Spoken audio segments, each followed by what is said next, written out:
What's up guys, CJ here, and welcome back to another all-new trailer breakdown for the second and final trailer for Pacific Rim Uprising, which actually hits theaters in just under 2 months now.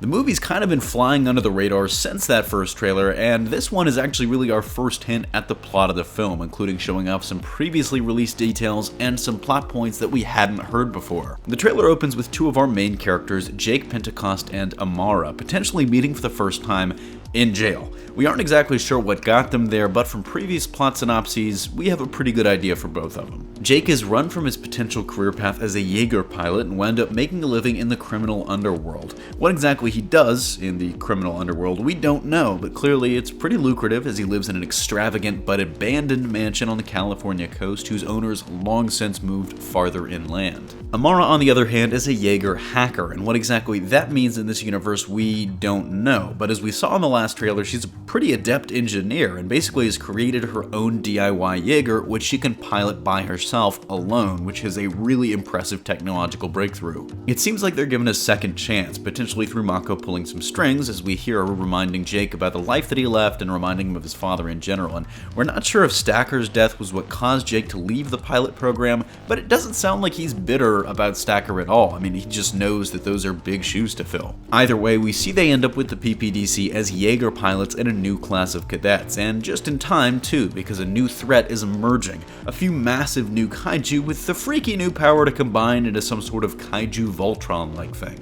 But this trailer goes a step further, and it doesn't just remind us that yes, they are really back, it tells us how the kaiju returned, and the answer might surprise you: someone let them back in. It seems that a new group of Jaegers is somehow opening the breach again, or potentially artificially opening a new breach. But why?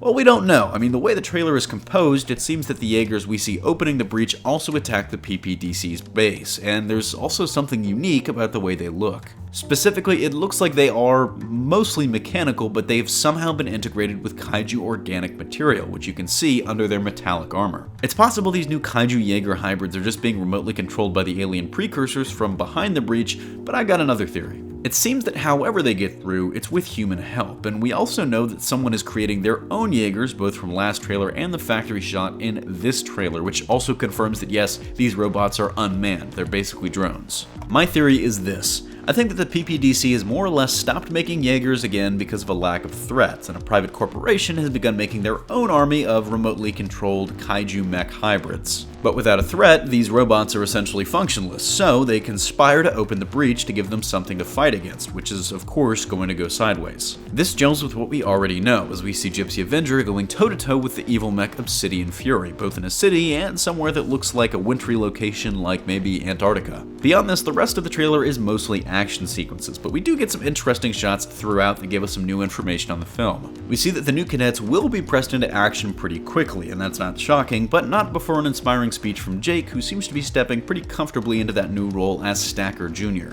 In one of the sequences of the cadets actually inside a Jaeger, interestingly, in addition to a single driver Jaeger piloted by Amara, which we do see in this movie and which will also be dropped into action at one point potentially against Obsidian Fury, we'll also see another triple piloted mech too. We see again in this trailer, as in the first trailer, that sequence where the Jaegers get fitted with rocket boosters and take off into the atmosphere. To what end, we don't know. I mean, it doesn't seem like the kaiju are coming from the sky, as the breach is open beneath the sea again, so it may be related to the rogue Jaegers. It also could be that when they close the breach, the precursors do actually invade from the sky, but clearly whatever they're doing, it doesn't go super well, as the trailer ends with a cool shot of a frosty Gypsy Avenger falling from the sky and using its big guns to steer itself as it falls. That's about all we see in the new trailer, which definitely gave us more information than we had, but still has kept a lot of the story under wraps, so we'll just have to wait until March to see how much of what we theorized is true. Let us know what you thought of the trailer and if there's anything we missed, but that's gonna do it for us here. Thanks for watching. Don't forget to smash that like if you like what you saw, subscribe for more great content every single day, and consider turning on your notifications to be alerted every time we upload a new video. For even more content, check out our website at hybridnetworkyt.com, and if you love HN and want to take your support to the next level, consider donating to us on Patreon as we strive to bring you the best content possible. Signing off, this is CJ, and I'll see you next time.